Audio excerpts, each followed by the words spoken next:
Apa kabar teman-teman?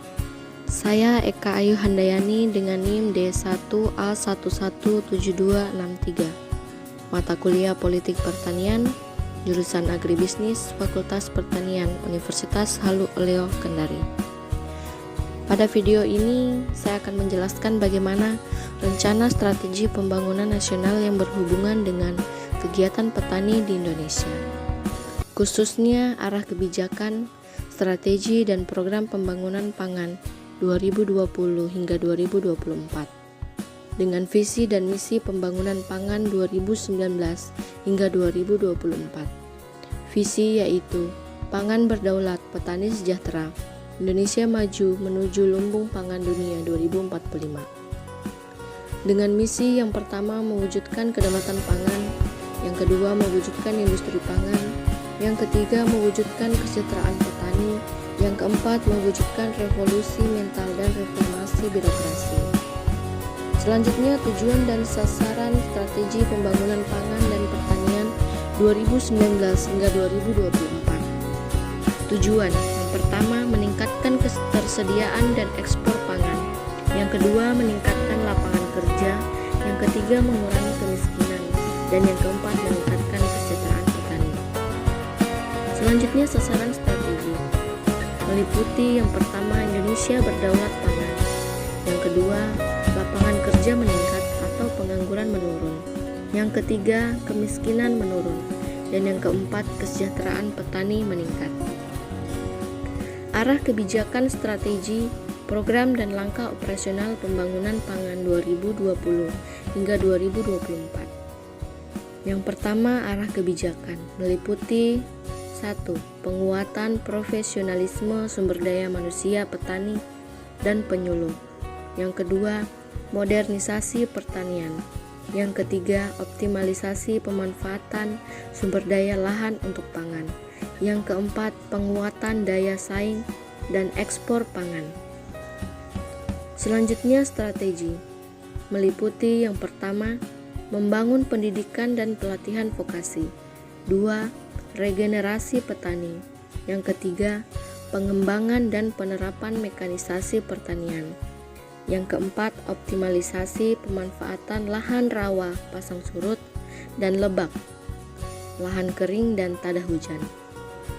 Yang kelima, peningkatan efisiensi produksi dan kualitas pangan. Yang keenam, peningkatan nilai tambah produk pangan. Program yang pertama, pendidikan dan pelatihan vokasi. Yang kedua, 1 juta petani milenial berorientasi ekspor per tahun. Yang ketiga, pengembangan lahan rawa pasang surut dan lebak, lahan kering dan tada hujan untuk pangan. Yang keempat, peningkatan infrastruktur pertanian. Yang kelima, optimalisasi dan perluasan mekanisasi pertanian. Yang keenam, peningkatan ekspor pangan. Yang ketujuh, korporasi petani. Langkah operasional. Yang pertama, membangun 10 politeknik pembangunan pertanian. Yang kedua, gerakan 1 juta petani milenial berorientasi ekspor per tahun. Yang ketiga, pengembangan lahan rawa pasang surut dan lebak 1 juta hektar. Yang keempat, pengembangan lahan kering dan tada hujan 4 juta hektar. Yang kelima, membangun atau merehab infrastruktur tata air 1 juta hektar. Yang keenam, peningkatan bantuan Alsintan 100.000 unit per tahun. Yang ketujuh, pengembangan kawasan berbasis koperasi petani. Yang kedelapan, pengembangan lumbung pangan berorientasi ekspor di perbatasan. Selanjutnya, penguatan profesionalisme sumber daya manusia petani dan penyuluh, terdiri dari pendidikan magang dan pelatihan vokasi.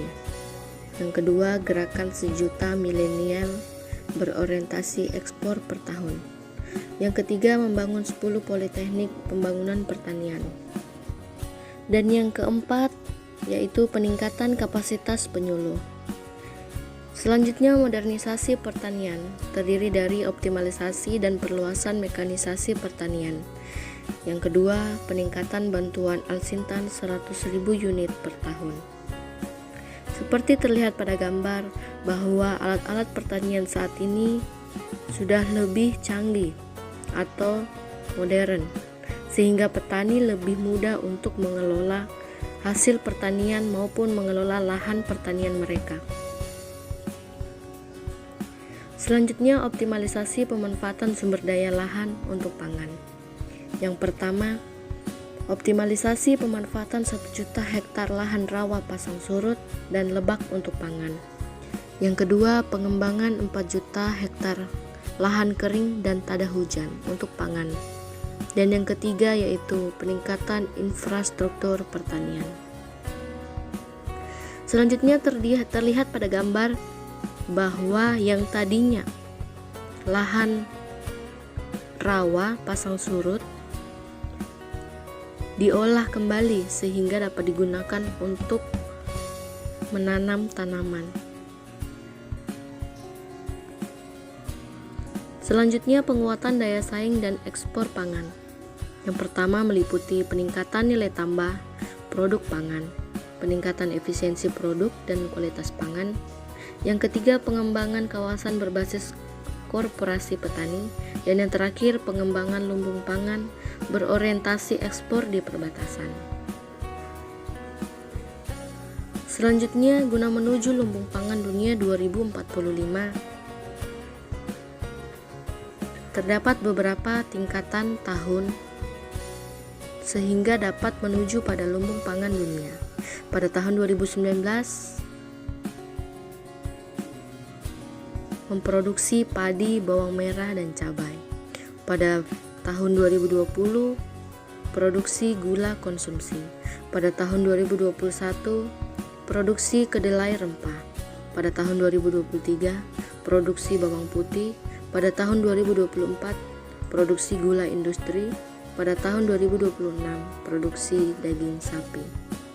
Dan pada tahun 2045, Indonesia mampu mencapai lumbung pangan dunia.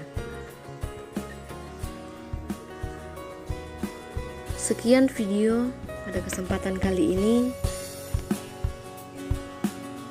Jangan lupa like, komen, dan subscribe. Terima kasih, ditunggu video selanjutnya.